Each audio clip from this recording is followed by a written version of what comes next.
Okay, mayong mudto na usab kanatong tanan Luzon, Visayas, Mindanao, mayong mudto Philippines, mayong mudto world, mayong mudto universe. Ana na punta mga higala, yan ang atong tulumanon sa kahanginan, C-on-A, Catechesis on Air, ug ako lang gihapon kini inyong ubos nga alagad, Reverend Padre Edwin Academia Akam.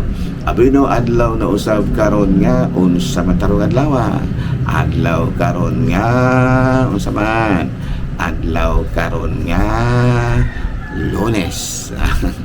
Pizza 18 na kini mahigala sa bulan sa Agosto. Ay mo katingala mahigala ha, ug wara meron din na kay mag-meeting mi.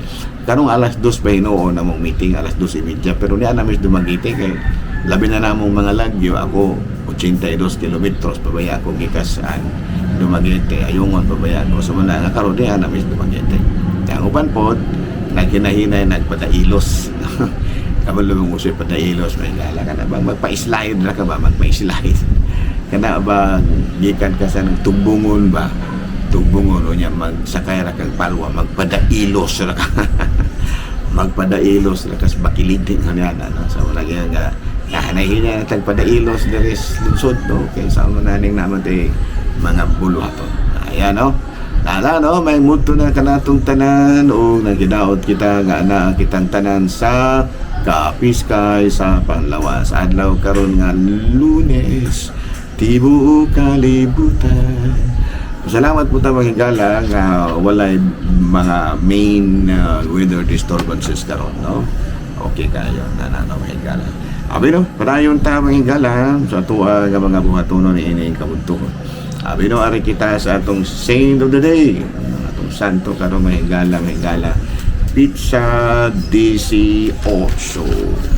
Ang ato karon nga santos mao si Saint Louis of Toulouse no Toulouse no taga ko ang kini siya may gala 1274 natawo siya og 1297 namatay siya usa ka siya ka son of a noble family. His father was a king and his mother was a queen. At an early age he showed attachment to prayer and to the corporal works of mercy. Tutored by Franciscan friars under whom he made good progress both in his studies and in the spiritual life. Like Saint Francis, would he develop a special love for an attitude of leprosy. No? He received his royal title and became a priest. No? Iyahang gibiyaan mahigala iyahabang gisalikway ba and become a priest and an appointed obispo at Toulouse and even as a bishop he wore the Franciscan habit and sometimes begged no each day he fed 25 poor people at his table and was canonized in 1317 by Pope John Paul the 23rd, one of his former teacher. Pope John Paul the 23rd, one of his former teacher. No, kini si San Luis sa Tolosa. Pagkabuutan na din siya. No? Anak paguting hari niya. Muna iyahang gihimo pastilan. Muna giniingon nga nagpakabuang ko to siya ginagmay. Kaya nga naman doon naman lagi giingon sa ito ay kini bang sa unang sulat ni San Pablo Kapitulo 3 versikulo 18 kung ang usa kaninyo na kunahuna nga maalamon siya sumala sa sukdanan sa kalibutan kinahanglan nga magpakabuang siya aron mahimo siya maalamon. Kaya ano kung doon hinahita mo kang San Luis sa Tolosa. No? Ano na tayo mahigala sa tuang wala sa taroy pa mahigala ha wala o sa taroy CBCB News kaya medyo napikan tagamay habi no nita ta din palitan mahigala wala lang sa tayo CBCB News mahigala kaya medyo ulo apik tagamay na kurot Dumaguete no habi no ari na tayo mahigala sa tuang mga topics mga topic na to kumusta na dahil mo din na sa inyong tagsa-tagsa ka mga nahimutana. Okay, ano ka mahigala. Unsa man kining word nga cathedral, no? Unsa man yung word nga cathedral? Ang buti pasabot nga cathedral, Greek word ni siya nga nagkahulugan o lingkuranan. Muna nga kining cathedral mao ang seat of the diocese. No, kana bitaw na diocese bitaw nga higala, no? Ano nga seat of the diocese kay kini dayang cathedral ang buti pasabot ini kana lingkuranan. Okay, no? Binuan ito sa laing pangutana, Father, anong manguros manggita? Yan. In order to unite ourselves to the passion, death, and resurrection of Christ. Ayan, no? So muna yung usa sa mga hinungdan, mahigala nga kana bang manguros ta. No? Aron mahiusa kita sa pagpasakit, kamatayon, o pagkabanhaw sa atong Ginoo. Number 2, in order to recognize that all of us is connected to the mystery of the Holy Trinity. Ayan, no? Nakitang tanan na konektados kita sa mga misteryo sa Santissima Trinidad. Okay, so na. Kung natong basahon mga higala sa Mateo Kapitulo 16 versikulo 24, Jesus said, "Whoever wants to be my disciple must deny himself and take up his cross." Sa ito pakinig yung cross ng higala, importante ka sa kinabuhi. So, saan ang gining cross ng higala? Kami na, cross, kung malagay yun na, sign of salvation. Kung sa Christianity, it is a sign of salvation. Nga naman, diha sa cross, iluwas man ni Kristo ang kalimutan. So, na, no? So, na nga, kung gusto kang maluwas, kinahanglan matutpanin si Kristo nga. Kung gusto kang mangluwas, pasay na ang imong cross. Okay, klaro?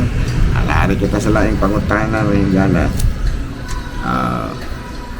Why does God allow evil? Okay, no? First, let us be aware that evil results from man seeking good through disordered, selfish, and unjust means. So, klaro na nahaw sa ganito na yung panulay, no? First, let us be aware that evil results when man seek good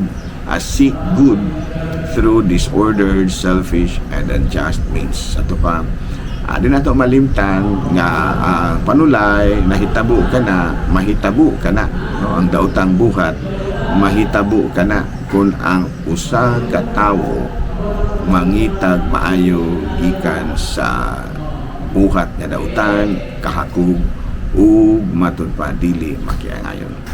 Ang dautan nahitabo tungod kay adunay mga tawo nga gustong makaangkon og utang nga maayo, pinaagi sa hinakog ug dili makatarunganong paani. Klaro na. So another question tayo higala. Father, ito may problema, ha? Okay.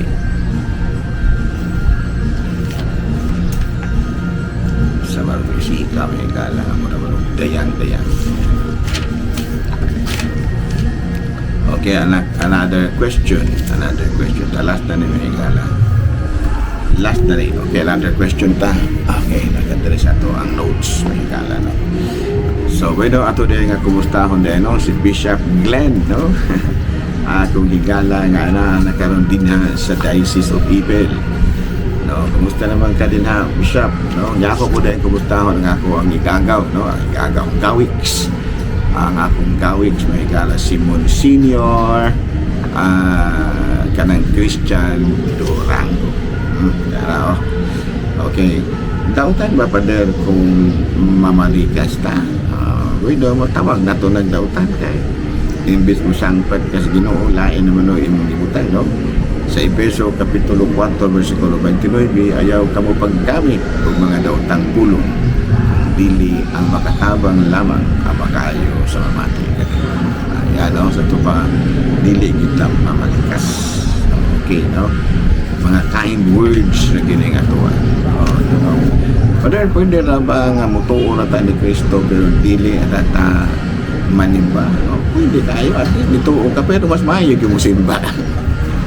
Kaya aron mas mulig-on pag yun ang imong pagtuo. Kaya ang pagsimba mo, mga ganay makapalig-on sa itong pagtuo. Pero, nituo, raman lagay ka, okay na siya, no? Matod pa dire, pwede ra ba padre nga mutuo ta ni Kristo apan di ra ta musimba, pwede ra yun na siya. Pero mas maayo nga musimba kita. Kaya ang simbahan, maumay gitahasan sa pagpadayon sa presensya tahas ni Kristo din sa kalibutan. Ikaw na itong basahon sa unang sulat ni San Pablo at sa Colosas, Kapitulo 1, versikulo 18, siya ang ulo sa simbahan nga mao ang lawas. No, niya sa Mateo 16, Kapitulo 18, and I tell you, you are Peter, and on this rock I will build my church, and the gates of heaven will not overcome. Oh, klaro ha. So kanong mga walay simba-simba na ko no, kanang bitaw na mamatay ako yung lain ko may gala kung doon na bitaw maglubong yan na ay mga daghang kayong mga kuhan, daghang bitaw kayong mga pilba. Ako yung lakipan yung pag-encourage alang na itong mga walay simba. Kaya importante yun na kayo ng pagsimba, no?